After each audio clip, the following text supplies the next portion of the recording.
What's up, everybody? We are just coming right at you today. No warning, no nothing. I love it. Um, John's feeling under the weather, so guys, give some prayers to John. Hope he makes get over whatever he's got.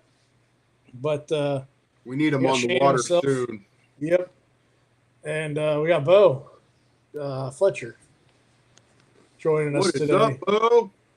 What's up, gentlemen? How you doing, buddy? Good. How you boys? Oh, we're good. We're good. Good. So Good. Beau fished Pro Tour last year for BAM. Mhm. This year.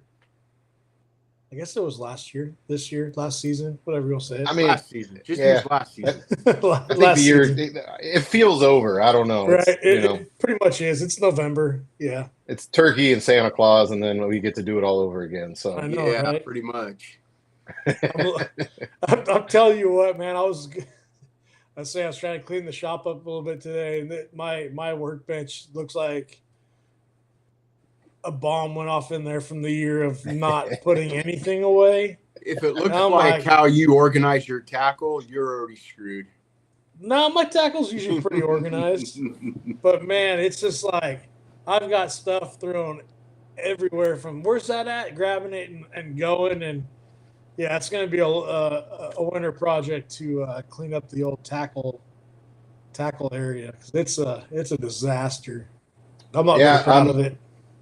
I've got a bit of a hot mess myself. I actually I don't know if you guys saw, but Ken Ma just did a Bass Cave episode. Yep. And I was sick to my stomach because I actually got a little anxiety because I was like, how do you even make it look this clean? I kind of wanted. I texted him, gave him a little shit. I was like, you did this for the show, right? Oh, I'm sure he did. This is all image. But no, I'm fully convinced he's that organized of a human being. That's Yeah. crazy. Yeah, Yeah, I'll I tell do. you, we went from having the garage, and then we moved this last year out to the country, and I was fortunate enough to get this 10 by 20 shed, and I've got this thing, well, a podcast, everything, editing, all that's here, but dude, I can't even. I've tried to get it organized, and it seems like when after I come back from a fishing trip, I'm already back to square one. So I don't know how he does it either. yeah. I mean, and it's crazy because I will start off the season like everything is compartmentalized and like dialed in just right, and like I'll use these, and like this is more for like largemouth stuff and smallmouth fishing, or however I in my head think it's going to make sense. And by the end of the year, it's pure chaos. Yeah, yeah, And Yeah. it's now, so of course it's like back to spending the next few months trying a new system that may or may not work right next year. That's like one thing I've noticed too, right? Is like I got a 13 by 16 black pack that I carry my hard 3,700 boxes in.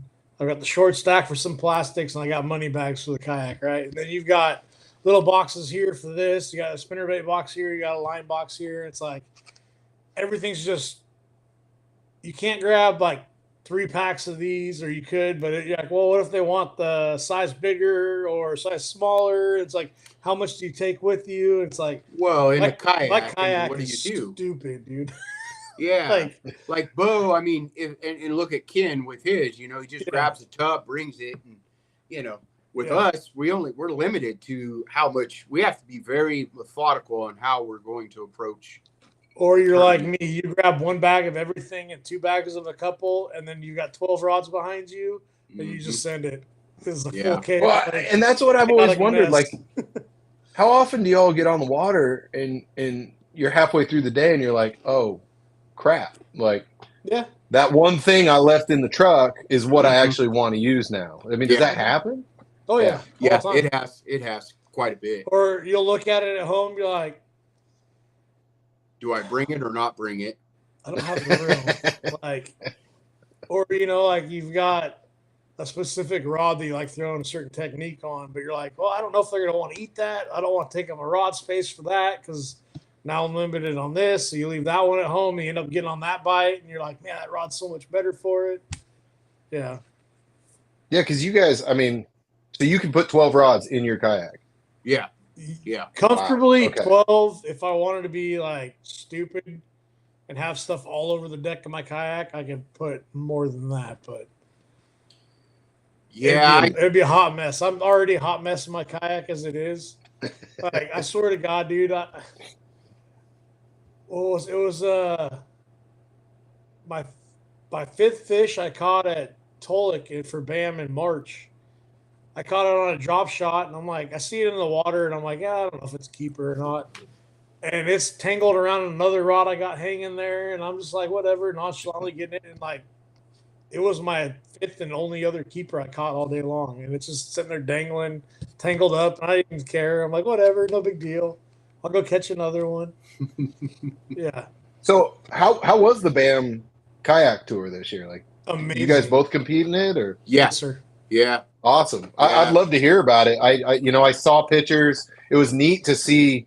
My next door neighbor, he's a diehard bass kayak fisherman up here in Oregon, and you hear about it through social media. We don't usually see a lot, and it was neat to be able to actually go on Facebook and see like photos of you guys out there on the water, and to kind of actually see what's happening a little bit.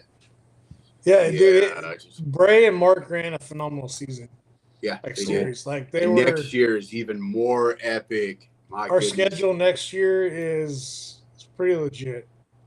Clear awesome. Lake in March, Almanor in May, Pardee in June. Or was it July? I don't remember now. June or July. Yeah, you guys, I gotta look. Delta in August, and our TOCs in September at Trinity. Which should be good. So we were at Almanor in May this year. So that's gonna be a fun. We were in Almanor for a couple circuits we shall not name last year at the end of May, and that was for those of us that found the spots. It was legit, dude. Like that, I covered 12 to 15 miles of water in practice and found a 400-foot stretch of bank that held fish, and that was it. So were you covering that? You have a motor on the back of your kayak? Oh, yeah. It took me okay. It took me an hour and 20 minutes from launch lines in to get to my starting spot last year. Wild. Most of us dual motor. So we have a front bow motor and a stern motor. So, and it depends on the circuit, like BAM, we can utilize one motor at a time. So, we stow the motor that's not being used. And then there's other circuits like Yak and Bass where we only use one motor, and you can only have one motor on the boat. So, or on the kayak. So, yeah.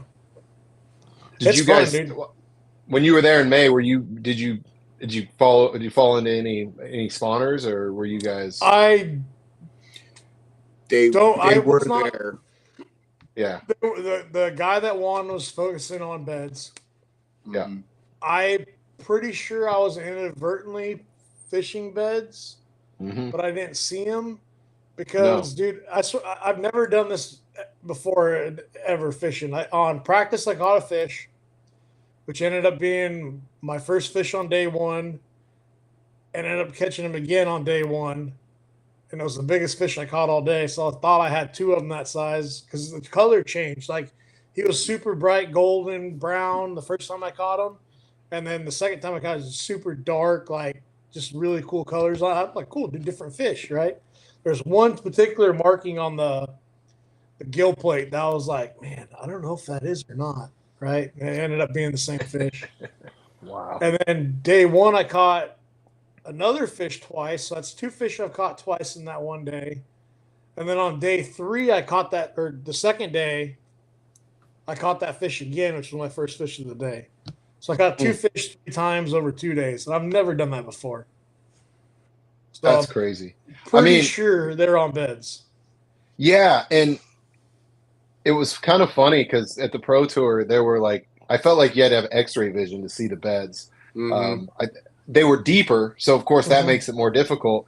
But you know, being a river, like coming from a place where we fish river smallmouth all the time, Yeah. it it was really interesting there. Like the first of all, what an odd looking fish, like this big old football. Like I remember the first fish I caught was like a 3 pounder, and it had the mouth of a 12-inch river smallmouth. Like it Mhm. was like, and I was just like, this is crazy. This is like the smallest mouth on the biggest Yeah. slab of Yeah. fish I've ever caught. I think Um, we had Colby on, and he said the same thing. Like they had some super tiny little mouths for the fish at Almanor. I don't know how they ate. Like the first fish I caught was on a spinnerbait, and I don't know how he ate the thing. Like it was like a pretty good sized spinnerbait, and Yeah. like the like head and hook of that thing engulfed its whole entire mouth, and I was just like, I just remember looking at it, just being so confused when I put it on the scale. I think I weighed it 2 or 3 times because I was like, this can't be a 3 pound fish, but yeah, Yeah. they're a different type of fish. Yeah. It's fun, man. Like there's some good spots there that, and those fish, man, are just they fight like crazy and Yeah, they're aggressive. That's all I can say is they're aggressive. Like if Well, you I guys think are on the fence about fishing it, make the drive to go fishing because it's going to be a it's fun an time. incredible lake. Like Yeah. I'm fishing the pro-ams up here. They're doing, Mark's doing a Northwest circuit of the pro-ams. Yeah. And so I'm going to do those to hopefully qualify. Just because I want to go back to Almanor. That like I want to see that place in the fall. Like it was Mhm. cool then, but like I want to see it when they're kind of hitting transition and getting ready to feed. Yeah, I think it'd be a hoot. for So sure. So if you guys don't know, Beau's from Oregon and he primarily fishes Columbia. yeah, I'm I'm 45 minutes from the probably like the first pool on the Columbia that you'd want to fish. So it's hard to go anywhere else. Mm-hmm. We got some decent lakes out here. We call the coastal chain lakes. We got 10 Mile, Siltcoos, Taconich, a couple more over there.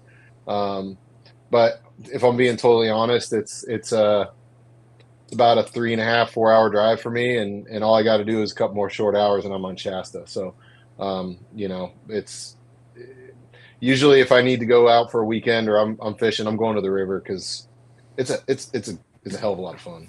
Yeah. Yeah, man, it is.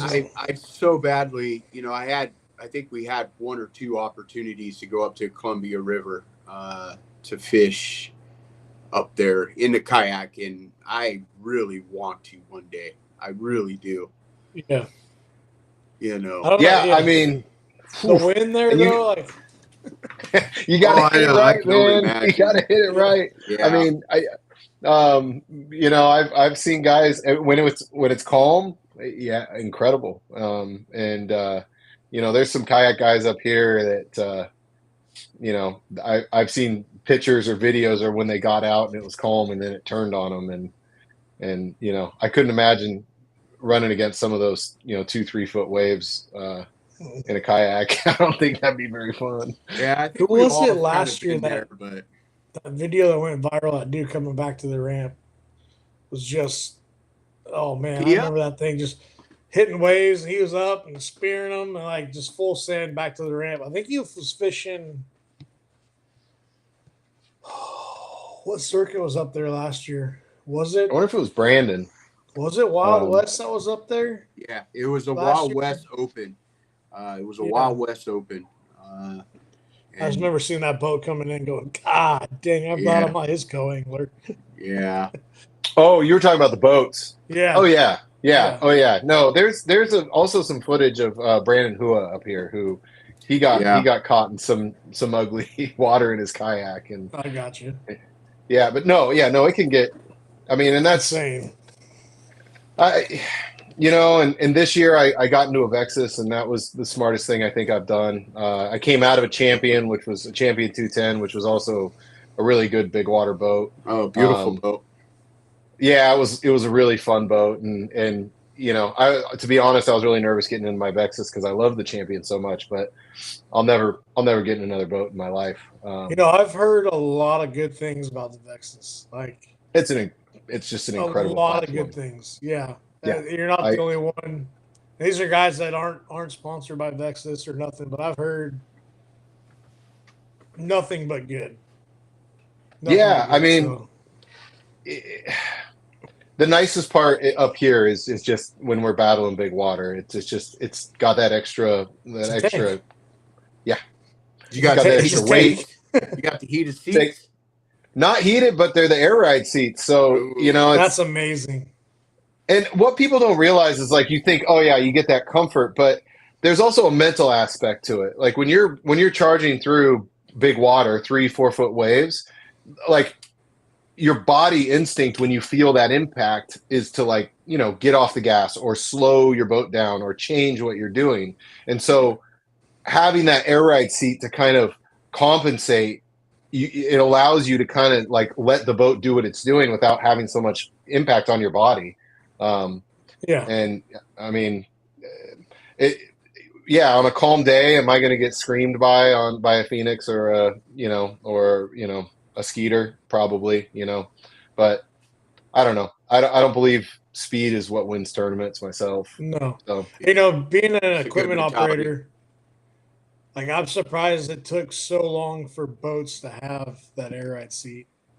Like, I know what it's like being in a piece of equipment and hitting a bump with no suspension, and that air ride seat's the only thing that saves you. Oh yeah, and I mean the big thing that Vexus did, which I'm shocked that other bass boat companies haven't adopted, is they made it happen because of what they did with the gas tank. Every boat that we've ever known, it's either in the transom or you're sitting on it, right? Mm-hmm. And they actually pulled, I think, from the wakeboarding industry, where they actually built a tank that sits in the bottom of the V-hole. So, and it's ballast, bow to stern, front to back. So you create all this extra space in the seating area. So, they were able to put those air ride pedestals in.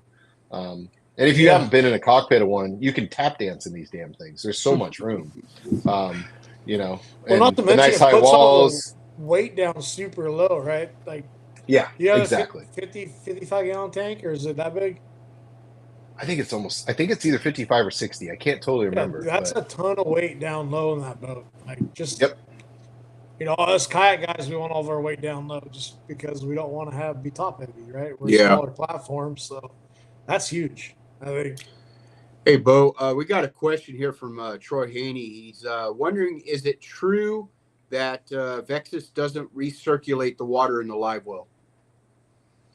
Not true. It definitely recirculates the water. Definitely recirculates. No, they have a really, really neat system, and actually they've just even advanced on it. So they have 2 different pumping systems. So they can have it on a fill, so where it's putting fresh water in, and then your overflow will push water out, so you can keep that going. And then there actually is an internal recirc pump that will just keep it running on the internal side too. Yeah. So, yeah. No, their live well systems are super cool. They actually even have a fully sealed lid, and you can actually set different levels in the live well. So again, if you're in big water, you can actually have it run the full depth of the live well, just to lessen impact on the fish. And it's pretty. It's not sloshing water outside or anything. So no. I don't imagine them poor fish that thing on a rough day. They're like, "What the hell's going on with me?" Oh, totally. Yeah.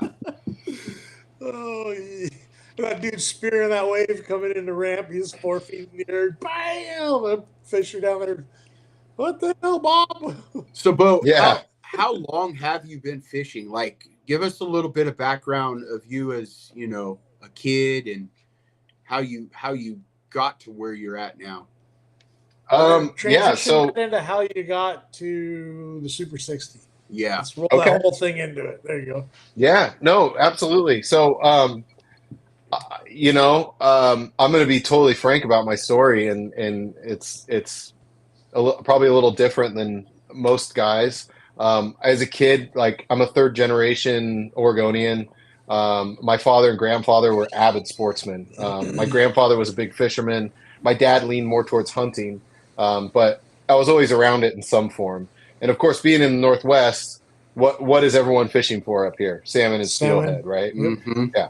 And that's the thing. And my grandfather, he branched out. He liked to fish for bass. He loved fishing for walleye. The Columbia River is a killer walleye fishery.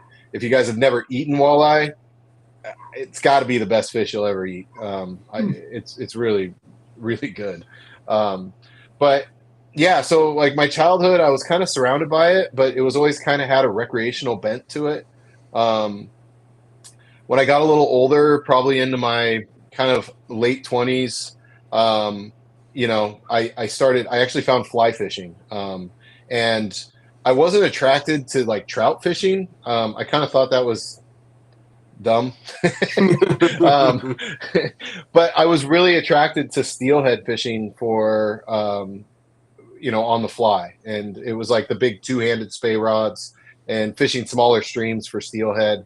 My favorite thing to do was basically the equivalent of topwater fishing for bass, is what they call skating flies. So you'd take these topwater flies and you'd send them out in the current and you'd run them along current seams, and the steelhead would come up and just smash them, and it was a lot of fun.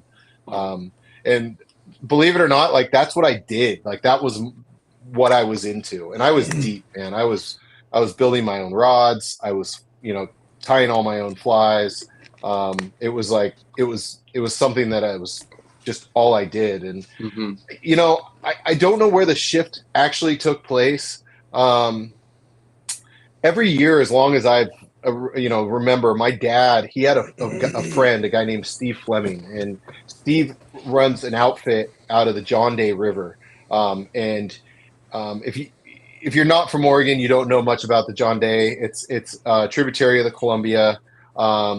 It basically in the 60s, ODFW gave a fish biologist permission to put smallmouth bass into that river.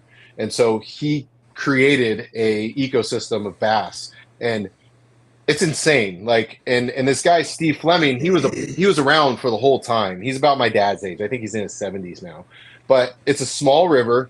You get into his Clackacraft drift boat, and you will catch anywhere from like two guys will catch 100 to 150 smallmouth bass in a 4 or 5 hour day. Oh, crazy. It's insane. And, you can get some size, nothing crazy, but it's just the volume of fish catching is wild. And so I used to do that all the time with my dad. We'd go like once a year. And so that was really all my exposure to bass fishing, really. And I was really heavy into the fly thing. And I want to say it was probably a year or two before, the whole world ended. And I had a buddy, for whatever reason, we went out bass fishing, and I kind of started doing more of it over on the Willamette River, which is by my house. And then I had a guy hit me up once and asked me if I wanted to go fish a tournament. And I got to be totally honest, I didn't even think that was a thing in the Northwest. Like, I watched fishing on TV and I saw it, but I was like, wait, that happens here? And he's like, oh yeah, there's clubs, like it's a thing. And it was 2019 or 2020, and I went with him to the first team tournament I've ever been to, and it was over. It was done. Like, my whole entire fishing world changed in one day. No, I'm not kidding. A week and a half later, I went out and bought my first bass boat. It was a 93 Ranger. And like, that was it. The rest is history. Like, I think within the first month I joined every club I could in the area. I was fishing as many tournaments as I could. And so I did the local thing for about a year and a half. And it was like, I wanted more. Like, I want to start fishing in California. I wanted to start, the competition bug hit me hard. I've always been an athletic person. I was in sports as a kid. Same here. And I think as much as I love fly fishing, I was missing that, like, competitive edge. Yeah. Yeah.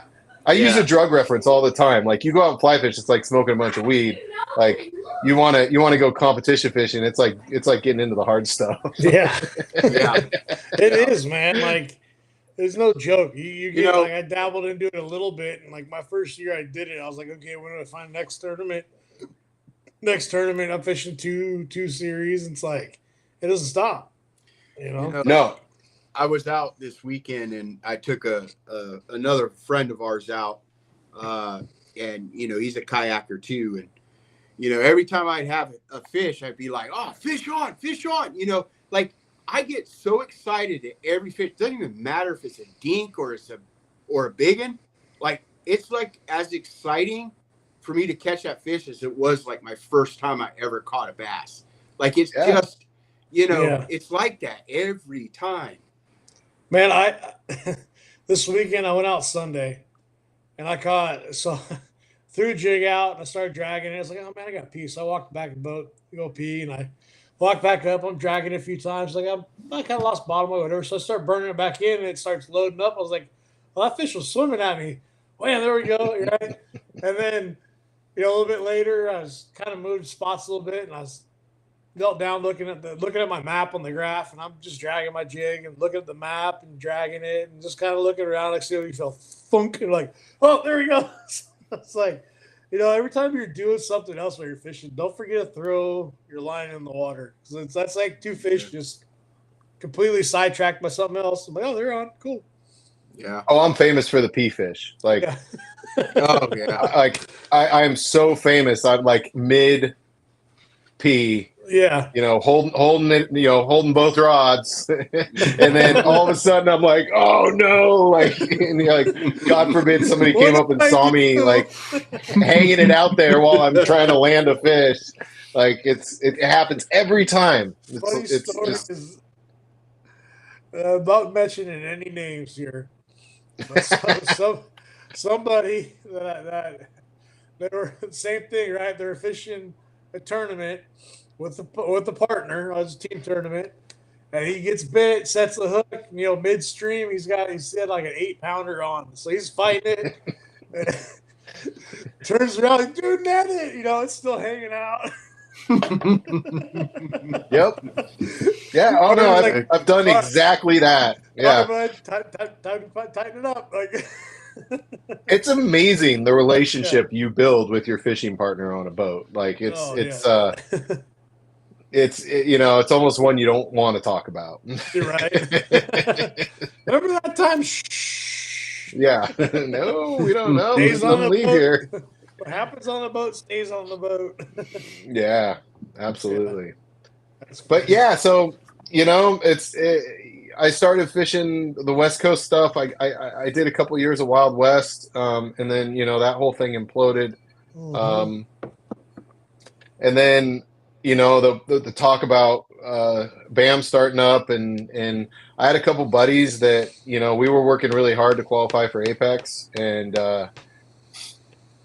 I had a couple buddies that were down in California talking about this Pro Tour thing's kind of coming up, and I'm not gonna lie, I got on Mark Lassane pretty hard. I was like, I want to jump in on this, and he was trying to figure it all out, didn't know numbers, and one of the opportunities that he kind of just threw out was that they will, in the first year he was willing to kind of take sponsorship exemptions, and basically how it worked, if we could get somebody to kind of get on board with the tour and want an angler to be a part of that and represent them.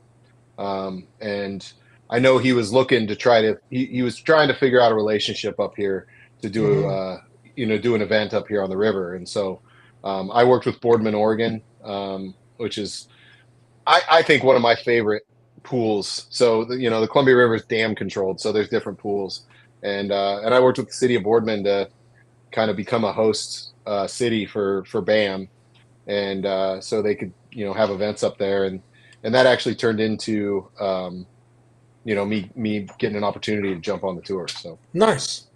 Yeah. Yep. So hi, there's buddy. Sorry, my 4-year-old came to say hi. Isaiah's talking about there's a golden mussel now in the Delta.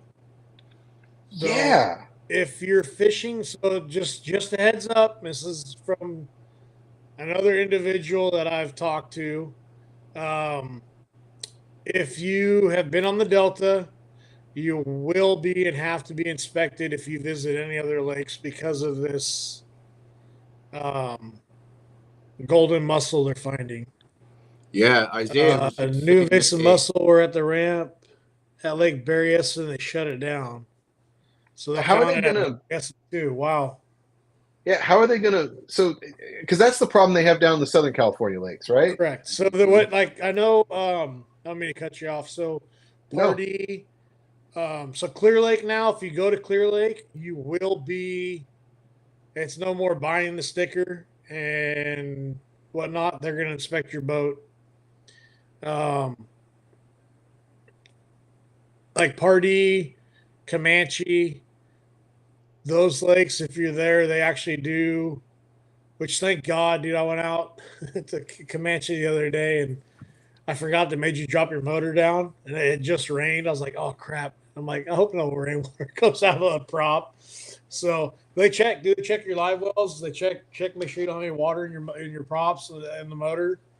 And that's going to kind of be the new thing I think going on to keep these mussels out of the rest of our lakes. It's kind of Yes, inevitable, right? it's inevitable, Dude. but it's also getting scary because you know how it is here in California, man. They'll just shut the freaking lakes down. Yeah, dude, exactly. It's going to be, it'll be stupid, unfortunately, because and I don't know much about it. That's all I know about the mussels in the delta and what they're finding. I don't know. If any of you Well, guys I just know, heard that that's like a big reason they don't do many tournaments down on the Southern California lakes because of don't they have like weird regulations around like they've if you got can put your boat in the water and Well, they super weird regulations. but their lakes are freaking super small too. They're not big What is it? lakes. I can't remember what lake it is. Like I know guides down there. They have two boats, right? So one of the lakes does not have mussels on it, and I want to say it's like a 21-day quarantine before they can put a boat on that body of water. Something silly, right? like And they'll they actually actually, physically quarantine your boat to be able to put yeah. it in that water. From what I think, Oh, if I remember wow. hearing it right, who was Casting Crank? I was listening to his podcast. Nick was talking to one of those guys down there, like the craziness that it takes to put a boat on a certain. I forgot what lake it was down there. Hmm. But yeah, and then so certain guides will have a boat that they leave there and don't take off the water. And they'll use Wild. another one to go fish some of the other lakes. So yeah, I don't know. Well, I mean, I'm curious if that's going to change because, like, if you guys have ever come up to Oregon and you're pulling a boat, they have a check station, um, and they do a very casual walk around, like ask you where you were Sure. last, and that's it. And I'm wondering if this is going to kind of change how they function as well. Yeah, Well, and I mean, there's what, two lakes in our area here that pretty much do that. They walk around, they check it. You know, what mhm. county did you look? You know, last where's it stored at? Where's What the stored county? at? Where'd you Where fish was the last? last launched? You know, they'll ask you these questions, and you know, if you at all say, "Hey, I'm coming from Southern California," or "I'm whatever," you have to go to the decontamination station. Even if you're one of the guys we fish with, sorry, Matt, let me put you on the spot, but we all know what he went through. So he's in the Coast Guard. He's lived here in Santa Rosa area for years now, but his kayak is still registered out of state. And they made him do decontamination to um, go into that body of water because it was registered out of state. Do you guys know what they? I've never. I mean, So I've been to basically, Clear Lake and I've it's done the walk around and the sticker, but what's like? What do they do when they decontaminate your boat? Do you know? from what I They understood, spray it was it all basically down. a hot water soapy bath. They spray it down, and you've been decontaminated. Yeah. So if I got a dirty boat, I want to get decontaminated, right? Yeah, it was like Yeah. $70 or something silly or something like Yeah. that. Oh, they charge you for it. Oh yeah. Oh yeah. It was like $60 or $70 to go do it, and they Oh, don't open wow. till like 9 o'clock in the morning. So if you're So if coming you're for a there the day of the tournament, you're tournament, screwed. And then what the really bad part is kayaks. They don't ban kayaks at these lakes. So like, if you're there the day before and you got some other person at the ramp, you're like, hey, dude, I was just here yesterday. Like, I'm not going to go through decontamination again. It can get really sketchy, dude, with that. Kind of sucks. That sounds dumb. Yeah. that sounds tough. And so what are your guys' home lakes? Ooh, dude, I live. The closest Delta ramp to me is 25 minutes. Okay. I live 40 minutes from Pardee, 40 minutes from Comanche, and 40 minutes from Folsom. And if you want to stretch that out to an hour, to hour and 15, I've got Maloney's, Rollins. Like you're kind of like 2 Mother 2 Lode hours, area. 2 hours I can be in Clear Lake. I don't have a home lake, dude. I go wherever. I'm at Lake Tolek in 30 minutes. I'm at Pedro, depending on where I go on Pedro. I could be there in 45 minutes to an hour, depending on where I want to launch there. Maloney's an hour, Comanche an hour. I'm all right here. Yeah, I can't wait to go to Pedro next year. Yeah, I just don't have. It's one lake I haven't been to. It's on my list. Well, get ready to pay $35 to launch. Yeah, no kidding. That's it kind of sucks. Even in a kayak on a trailer, it's $35. Yeah, I need to finally pick a home lake so I can follow, a home lake pattern and follow the fish all year long. I've yet to do that. Yeah, you got to become a local, man. You got to do the local hero stuff. I'm all over the place, dude. Like we fish during the summer. Like I work so much, so it's like if I got a tournament coming up, I'm gonna go to that lake and fish it. Yeah. As much as I can before I get up to that tournament, because I'm fairly new. Like I've only been doing this since 21. So all these lakes, I'm still learning a lot. Like I had a kayak before, but I fished like small bodies of water. Sure. And just kind of really didn't venture out too much because I was paddling like crazy. And I was like, I'm not paddling on a big lake. It ain't happening. No. So, yeah. So I'm learning a lot. It's fun. I'll probably hunker down. Man. I'll probably hunker down at Comanche this winter, I think, until about February, and I'll start chasing Clear Lake around, getting ready for a tournament in March. So do you guys, I know some tournaments, does BAM work that way where some tournaments you can launch wherever you want, or? So BAM was single launch at every event except for the Delta last year. Mm-hmm. Okay. I believe Brazen keep it the same. I don't know about Clear Lake. I gotta hit them up. I want to know where we're launching at Clear Lake for that tournament in March. But they do the prayer, the national anthem, and gives off you go. So it's kind of cool. It brings back that, we've 50 something people is our biggest tournament this year. Wow, that's cool. But that was at Tolix. That's pretty much a one ramp at Lake Olney. Yeah. And dude, it's just having the single launch is. I like it. I do too. I do like too. I think it levels the playing field sometimes, but it just has more camaraderie to it too. Like everyone gets up, they're launching. Everyone's kind of like giving everybody high fives, have a good day. I think you kind of tend to lose some of that camaraderie if you do an open launch. And most of our lakes they're big lakes, but back east, where they are, big tournaments back there for kayaks, those lakes are absolutely huge. So the first time I fished Comanche, I was pedaling by Hobie, and I thought that lake was massive. And I fished it Veterans Day out of a boat with a buddy of mine. We did that Veterans Benefit Tournament. We went from the end of the line at the bridge all the way to the dam, and it's like, man, that didn't take no time at all. Like that lake seemed a whole hell of a lot smaller. We were running 40 miles an hour. Well, and I think the guys up here on the river, they don't do a single launch just because. They're like, you pick a section of this river, and we're talking miles and miles and miles. Sure. Yeah, I think because they did. Native was up there this year. I think they were an open launch, depending upon what, it's through a certain amount of different pools, right? Like it wasn't all the pools Yeah. together. Yeah. Yeah, because some of these, I mean, you're talking 40, 50, 60 miles in each pool. I Yeah. mean, that's Hey guys, we had some tournaments with BAM last year that were from, oh my God, dude, it was like 9.5 hours of fishing. Yeah, that's what I don't bring up. Yeah.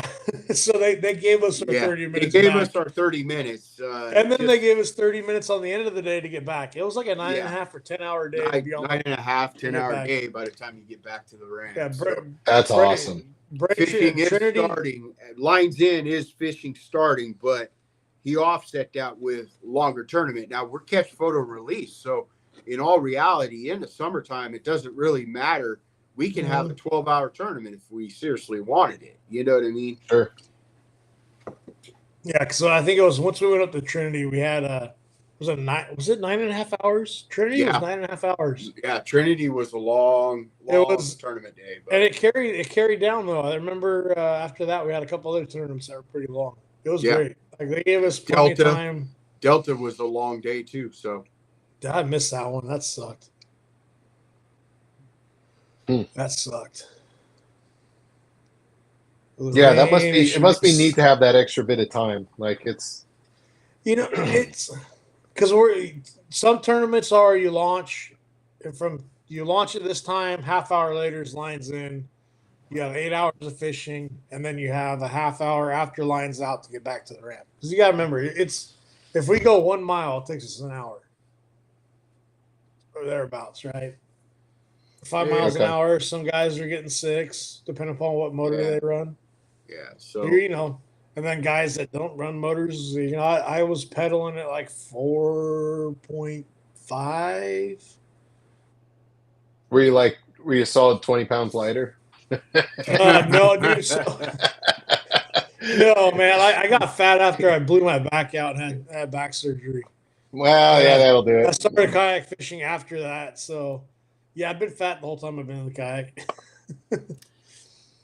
I get this kayak, I can pedal all over the place, it'd be great, lose some weight. And now I'm like, kick the motor on and get the waves rocking you to sleep. If it's like a slow rock. Oh God. So Beau, we got a question here from Max Lee. He said he wants to target some surface feeding carp on his home lake, and what would be the most budget-friendly fly rod setup you would maybe recommend for carp? Yeah. Oh man, I'm assuming like something really heavy. Mm-hmm. I mean, amen, Steve. Or Scott. I got fat after I became an adult. Sorry. I gotta stop reading comments. I don't get to see all these good things. You guys just scroll your page up a little bit, and you'll see a little right in the middle of you down below. It looks like a little comment box, and you can actually see all the comments as they come up. Oh, okay. Let me see. Just directly below you, if you're middle of the screen. Oh, there we go. Yeah. Cool. Yeah, I mean, I'd say at least a 7-weight, I would guess. I mean, you could probably get into them on maybe a 5 or a 6-weight, but man, you're gonna put that rod to work, man. Max is king of treble hook baits and no net. He puts fish 10-pounders in the boat. So, well, then he'll be just fine. I mean, not a problem. I mean, we were on last fall. We were actually out on a fall tournament on the river, and I had a carp eat a drop shot. I don't know why or how, but that was a absolute nightmare. Yeah. I was up at Pardee, and I never posted the video, but I hooked into a fish with a little Kitech, and a lot of people have said that if world record smallmouth, it's going to come out of Pardee, and I'm not kidding. It came up, it showed itself, and I was like, oh my gosh, this might be the world record, because it was golden brown when it came up. and it was a freaking carp. Took me forever on spinning rod to bring her in. My first, not my first experience, but me and my buddy were up at Clear Lake, and he hooks into something on a drop shot. And dude, this is before he had motors and everything, and he's just going on this ride. Like I swear to God, he probably went 150 yards one way, 100 yards the other way. And he somehow snagged this giant carp in the dorsal fin. And he's just fighting this thing all the way. I mean, it was the funniest thing. He was. Oh, see, now you guys, I don't know if this will show up. I got to show you guys this. Now I don't know how he did it on a drop shot, hooked it in the dorsal fin, but that damn carp drug him around Clear Lake forever. That's amazing. So, so on the river, we have lots of different species, but, we got a lot of sturgeon. And if I can find it, I'll pop it up here and show you. But my buddy and I were fishing a team tournament one day, and he here it is, I think, right? He landed. He was fishing up LV, and he's like running it off the bottom, and I hook into a bass, and he drops his rod, and like he's scrambling to help me get this fish in the boat, and then he goes to pick up his rod, and it's like he looked like he was hung up, and he gave it a big jerk, and the thing just took off, like gone. And of course, I thought it was like a salmon, and I'm, and when I'm in a tournament, I'm like, break that shit off. We got to fish for bass. But of course he is so excited, and he's like, oh no, let's like follow this thing. So I turn off my spot lock and I turn the boat around, and we follow this thing. Mind you, he's on 10-pound test with a little lipless. And he pulls in, I can't find the thing, but he pulled in a sturgeon that was 5 feet long. And he hooked the thing right in the dorsal fin, right in the anal fin. Oh, wow. And so this thing was just like running, and I don't know how he landed the damn thing, to be totally honest with you, because it should have broke off 10 times over. No, for sure. But he smoked that reel. The drag on that reel was completely smoked. Shot. I bet. Completely. Yeah. And he wasted a solid 25 minutes of actual good bass fishing time. Surprised it didn't fool him, man. But yeah, it was a pretty neat moment. That's for darn sure. Yeah. So that's one fish I want to get mad at accidentally catching. No, sturgeon's fun. As a matter of fact, I have a lot of the guides do it up here, like when salmon season is down. And I took a trip. I took some customers from my day job out, and they do this cool thing. They'll go into the estuaries on the lower Columbia River, and you're in anywhere from 4 to 10 feet of water. And the sturgeon will lay up in these. And if you look on if you're looking at like a down scan or something, you'll have this gradual ground shift from 4 to 5 feet.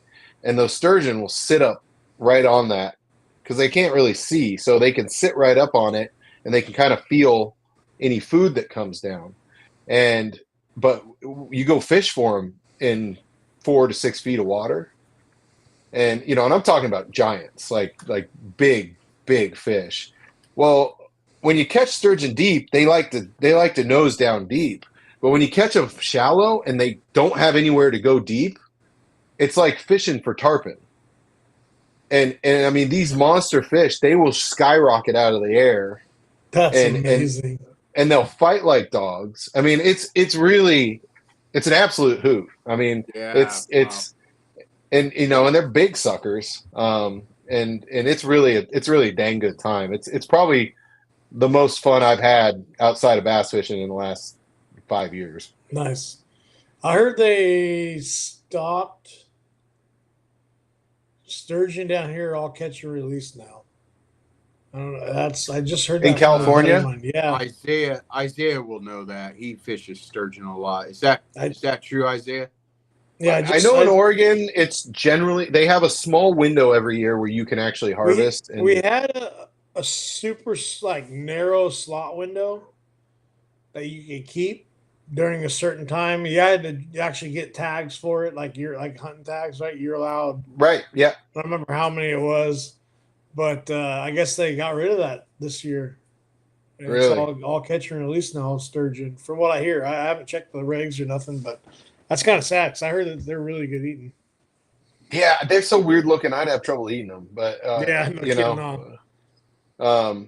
but yeah, they're a hell of a fun fight. That's for sure. Yeah, we went out. I booked a guide one year for my dad and I to go out, and we went on this boat, and we would rotate seats, right? So every so often you rotate, and so that way the same guy wasn't sitting on the same rod all day long. 3 sturgeon were caught, 1 keeper was caught, and the same guy caught all 3 goddamn fish. I was like, Wow. seriously? Like, what are the odds of that? Like, every time you rotate, fish on again. It's like, God dang it. That's paying for an expensive boat ride. My dad caught a keeper striper, and it was like, all right, the boat captain just threw it back in. Like, my dad's like, I wanted to keep that. Like, what are you doing, bud? So, yeah, we weren't too happy with it, but it is what it is. Pia, I'm glad you survived that cluster. You know what you had last week. I don't know how, Pia. I don't know how the hell you did not end up in the water. Like I am shocked you saved that thing from rolling over. Kudos to you, sir. Yeah, he about flipped his kayak, took some bad waves, and somehow stayed upright and salvaged it, and lost a few minor things. And God dang, it was crazy. Yeah, that doesn't sound fun. No, not at all.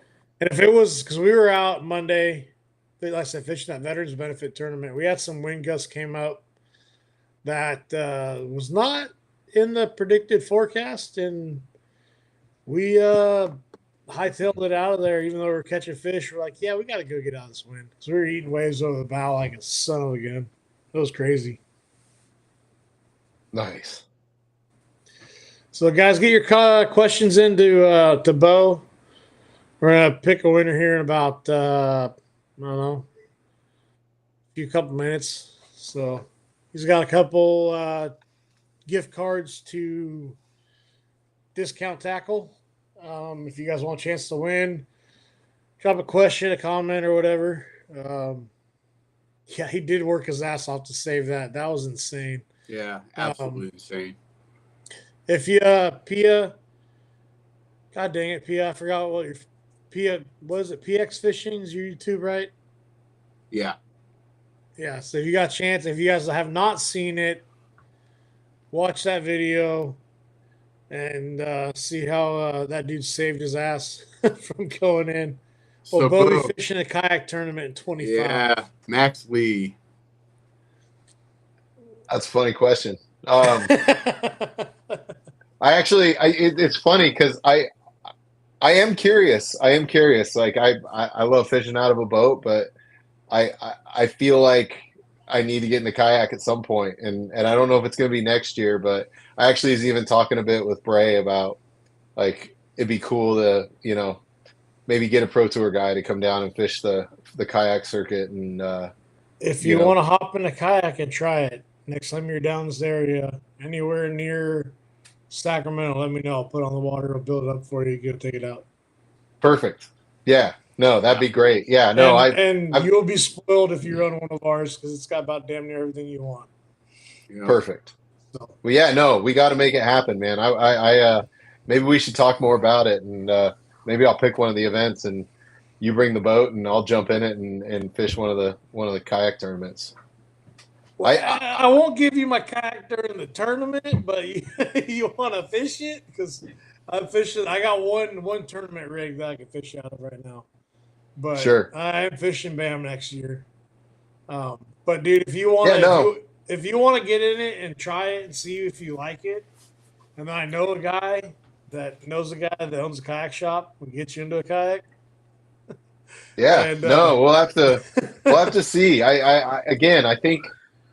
I think it'd be a really, I don't know, like we talked about at the beginning. A whole lot different than a bow. Yeah, you're area restricted, you're gear restricted. Like and I almost feel like it could change the focus. I think one of the things about being in a boat is you have so many options, and Sure. sometimes that can, the fact of making a decision, like a lot of guys, and I prescribe by this too, like success on the water, it really comes down to decision making, and I kind of like the idea of kind of getting that different perspective. I'll always have a boat. I'll always fish off a boat. Yeah. But I think it'd be fun to try it, and maybe this year. But I think one of these years you guys are going to see me fishing one of those BAM kayak tours with you guys. Sean, this is not who I was talking about last week. That's all I got to say. This is not who I was talking about. I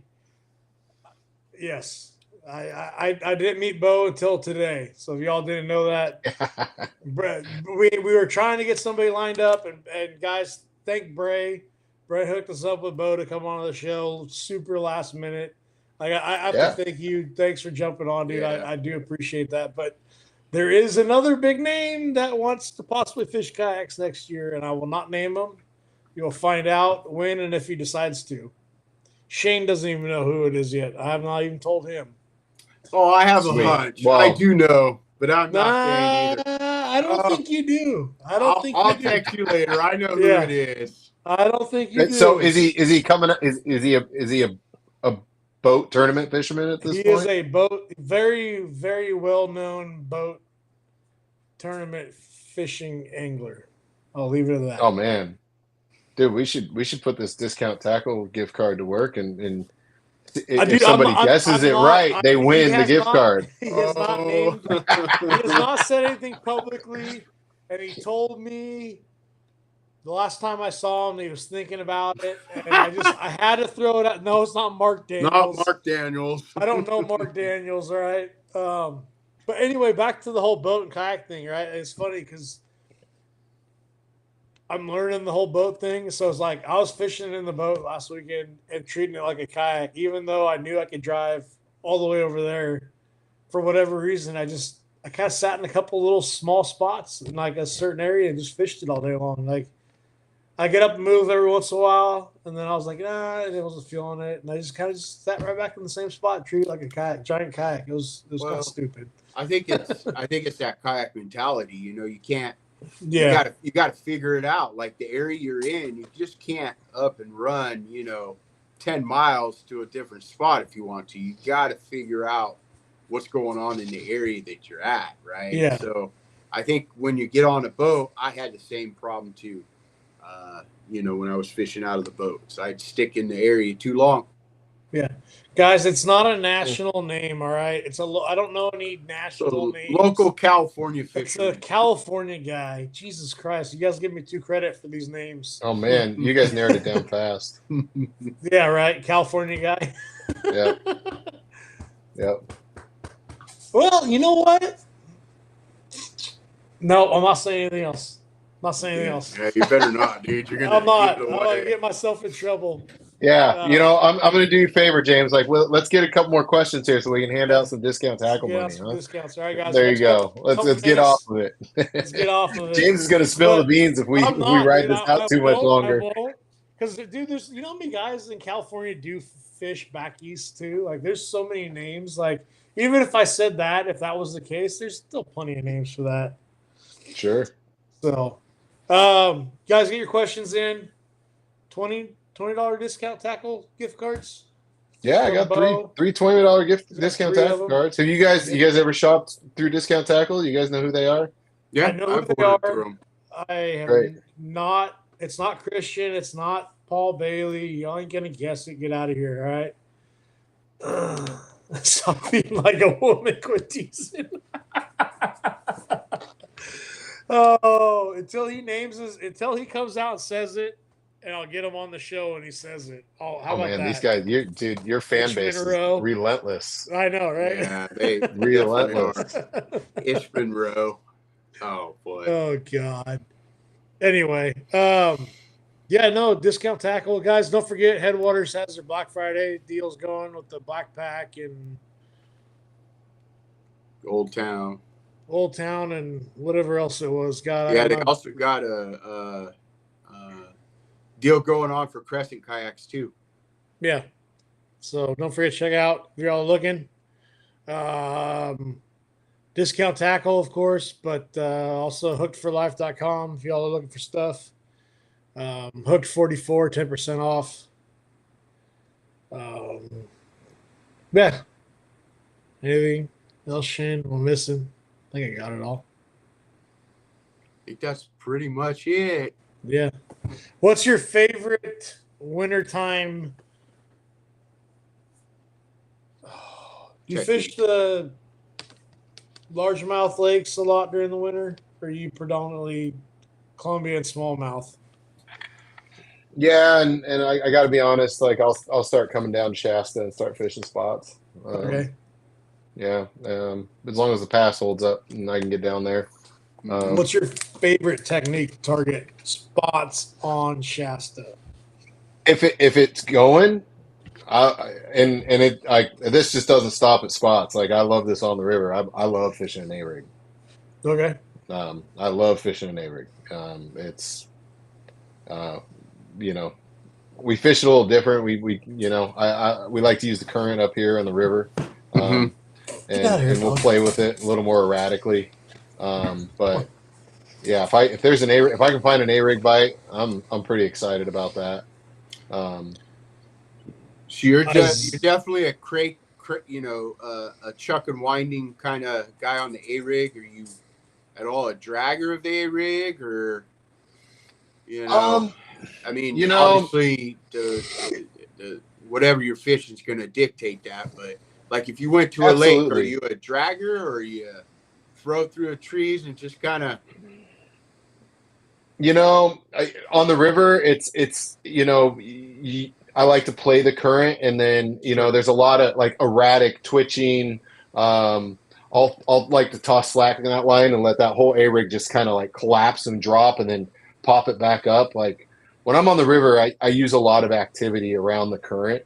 When I'm fishing lakes, scope has become such a great asset for fishing more still water with an A-rig. And it tells you so much, right? Like I can get it out there and I can do within 3 or 4 casts, I can do a couple different cadences. I can get it low to the bottom. I can move it and kind of see what kind of response I get. And then I can play accordingly. On the river, it's unbelievable, man. I always have an A-rig on the deck. I also like to throw Kitech a lot, and just your basic Kitech swim bait. And if I ever am on the river and there's a follow or I see a pack behind it, that the immediate next cast is always an A-rig. And usually I'll get a pretty wild response on it.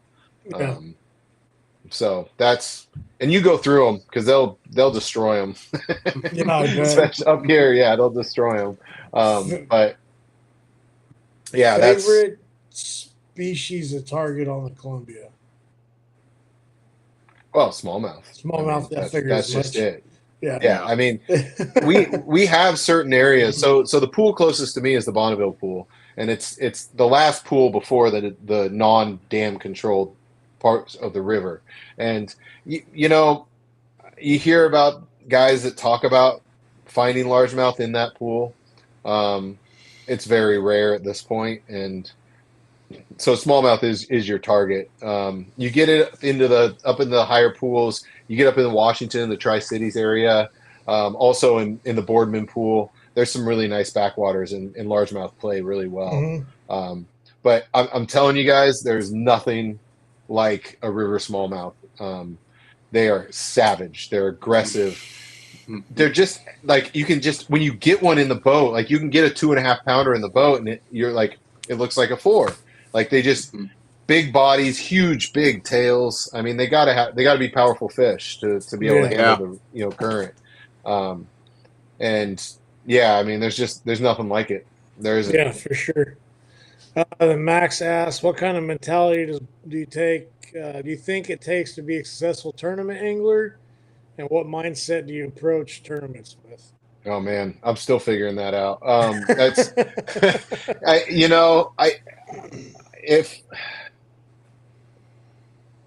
I think really is there's a bit of,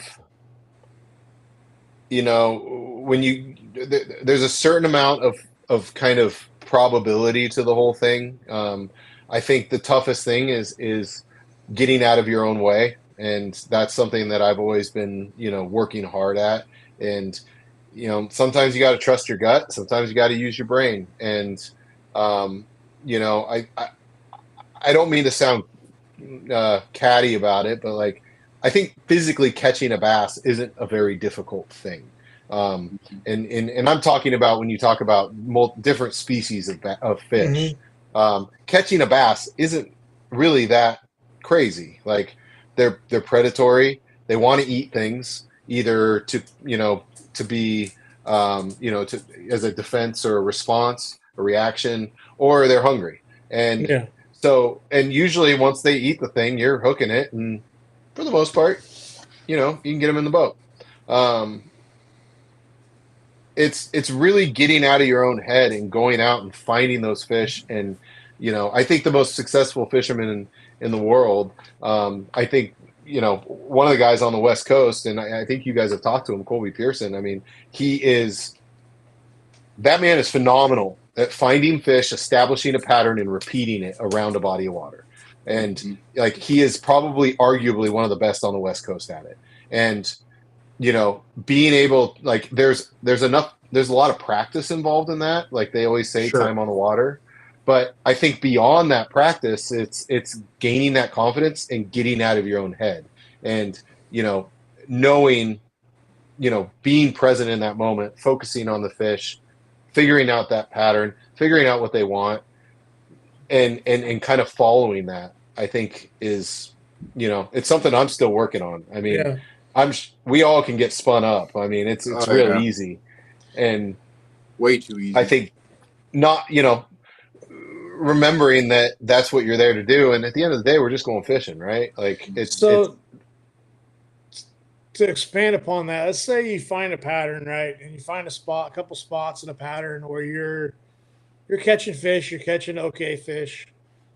But what do you do to weed out the okay fish that, I can catch 2.5, 2 3/4 pounders here, but I need the 3.5, 4 pounders. What are you doing to go that next step, right? To expand upon what you've learned, but to find that bigger class fish.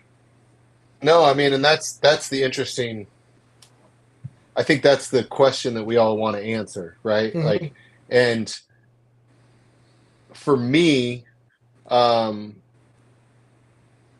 it's kind of about a couple different things. And the Pro Tour is really unique, right? Because we can spend 2 days catching numbers, Mm-hmm. Yeah. and Or then going after you go into that. day 3, and it's like it's a new tournament. It's Mm-hmm.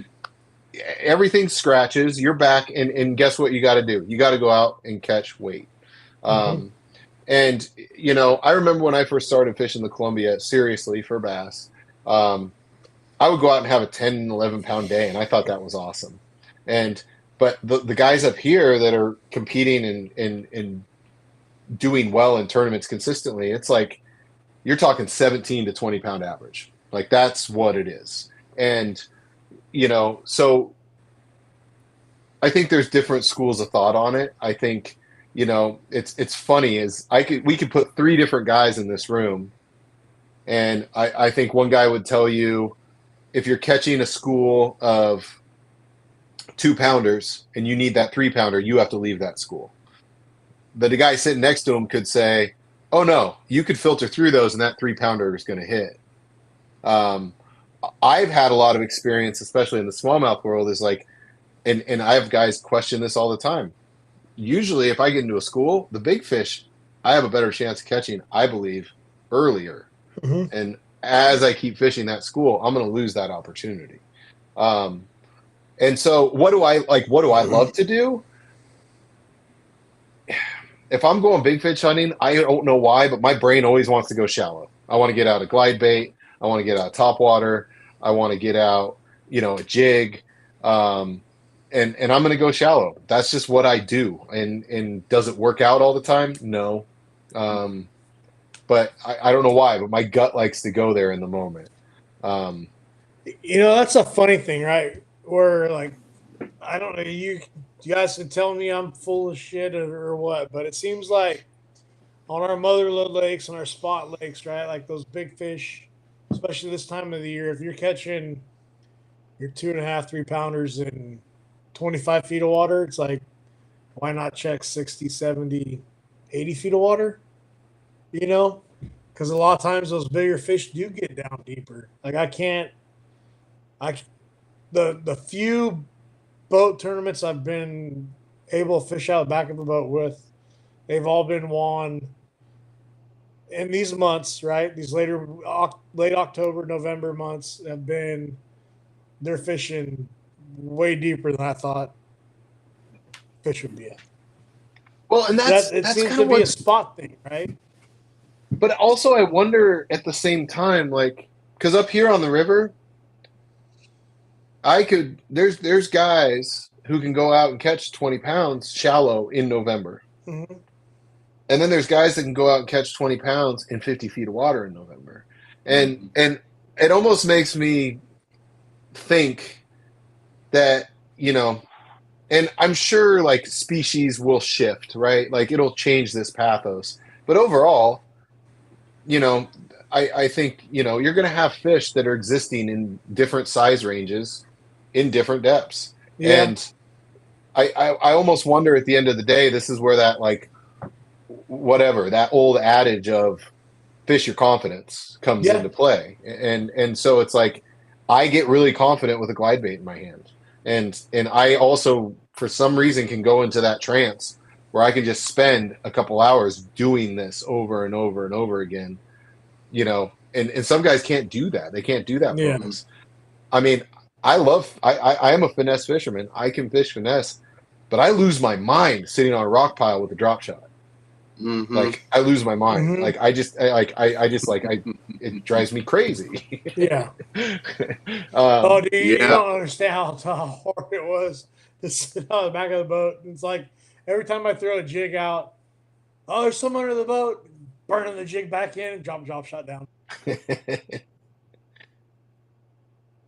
Uh-oh. Yep. Another frozen meme photo right there. That's actually pretty fantastic. Yeah. I want to snap. Actually, I think one of the discount tackle gift cards should go out to somebody who gives the best meme caption for this right now. I just snapshot it, so perfect. Yeah, we could definitely do that. I'll put that up tonight, and we'll follow and see what happens. Yeah, that's fantastic. That's fantastic. Oh yeah, we lost him. Mm-hmm. Yeah, gone. Yeah, he's gone.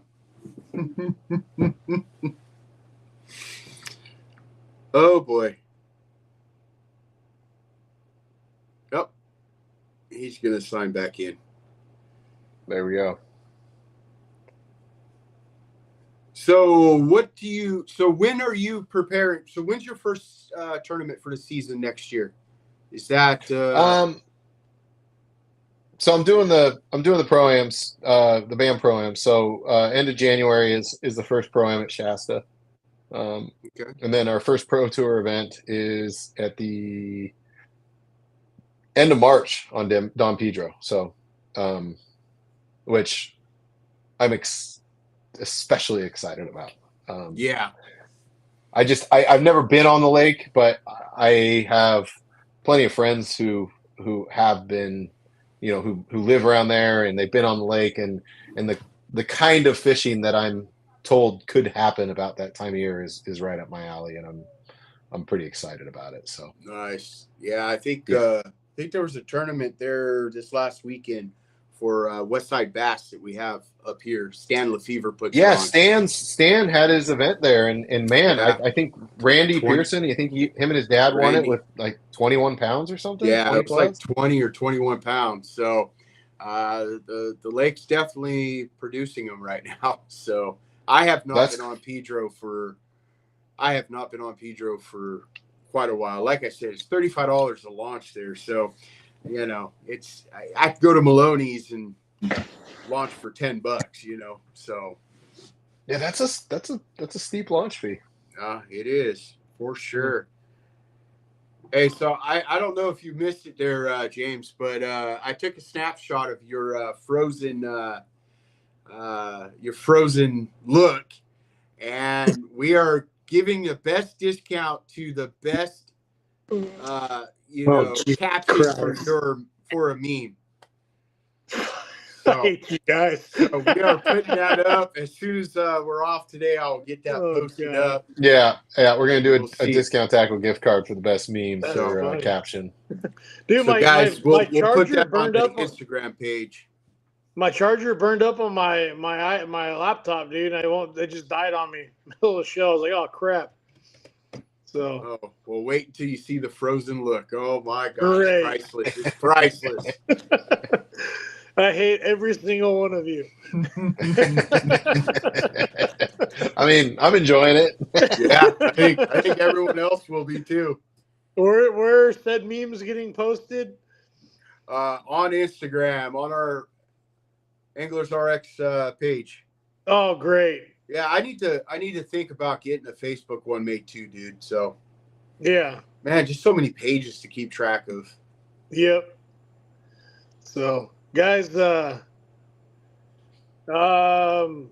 you pick a question, comment you want to give one away to, and then one for the best meme, or what'd you guys decide without me?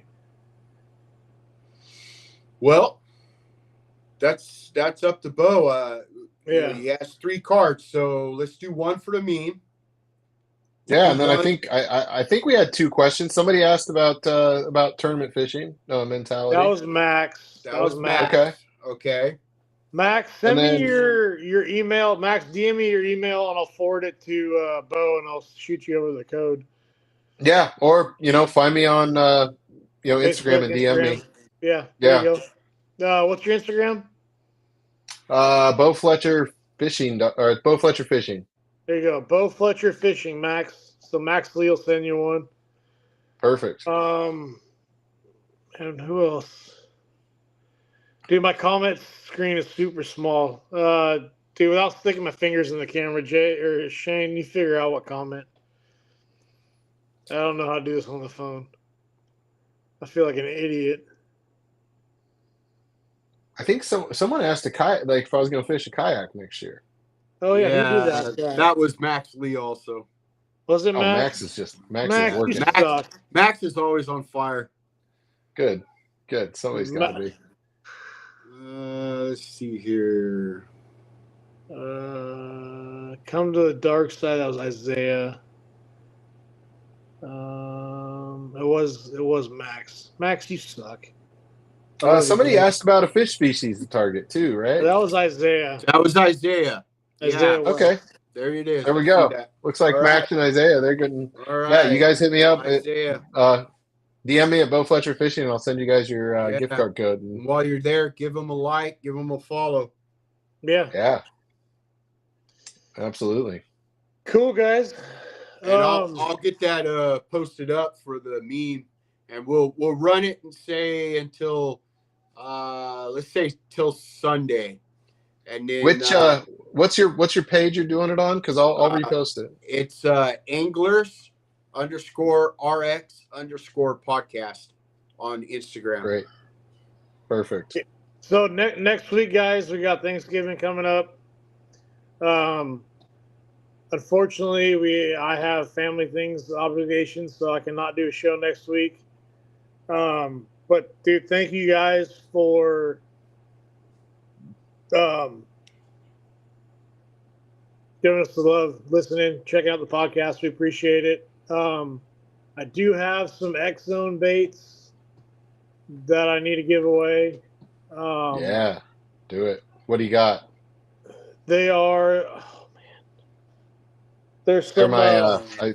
I work with those guys. They're Yeah, what an it's incredible bait company. it's the adrenaline bug. Some of the Nice. smaller ones. And for the life of me, I'm drawing a blank on the craw bait. Not the adrenaline Clark craw, but it's the. Oh my god, dude! Why can't I think of it? Anyway, they're great jig trailers this time of year. Dude, I'm sorry, dude. I meant to grab them out of the shop, and for some reason, I'm drawing a huge blank on the. Could be craw. the go to work at 3 o'clock in the morning hitting you right now. Yeah, probably. That's possible. You guys haven't used their Stealth Series stuff. It's Dude, I have absolutely not lights used out. the new stuff yet. I've not bought any. Yeah. No, I- they made a 2 3/4 inch creature bait, or maybe 2 1/4 inch creature bait, Mhm. and it's the business. Yeah. It really is. So I got some stuff, guys. Let's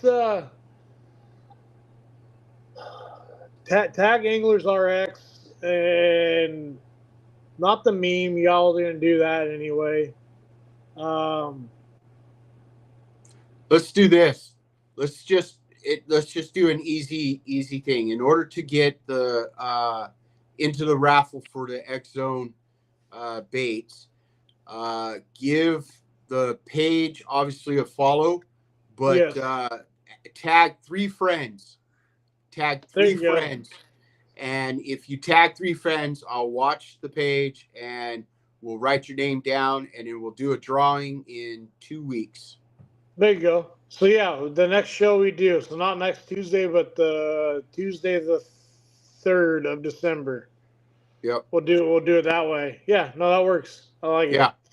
So perfect. Don't- And I'll get James's meme up here after I get some dinner.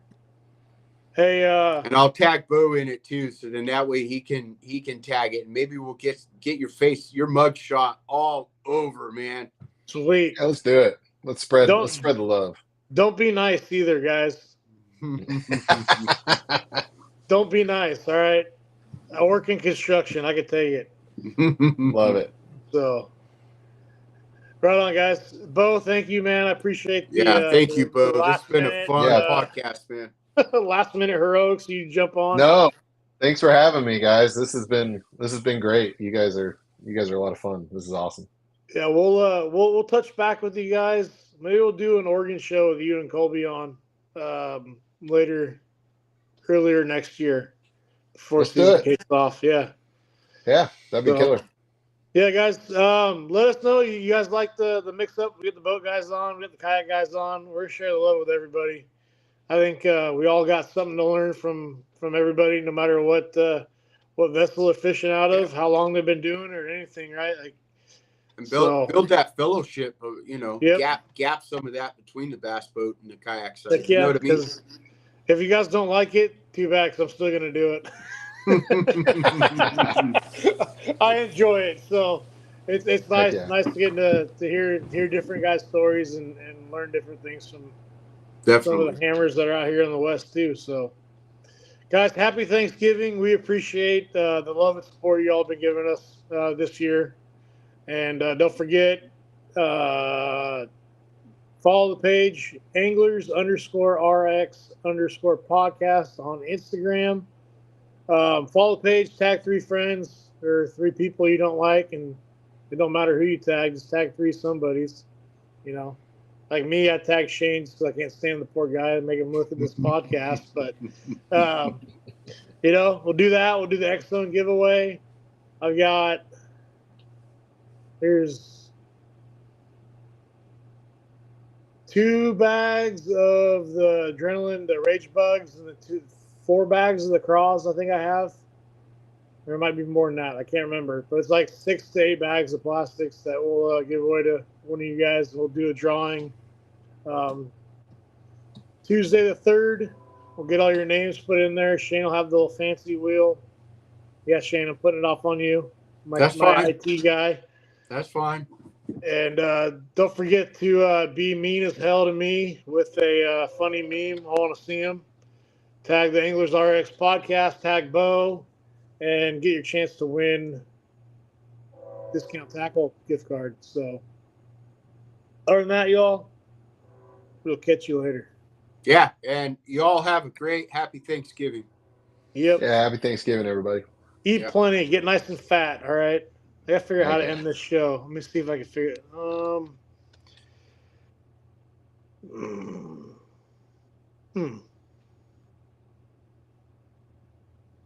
on. Oh, I don't know how to do it on the phone, man. that's why you need an IT guy like me. Yeah, no shit.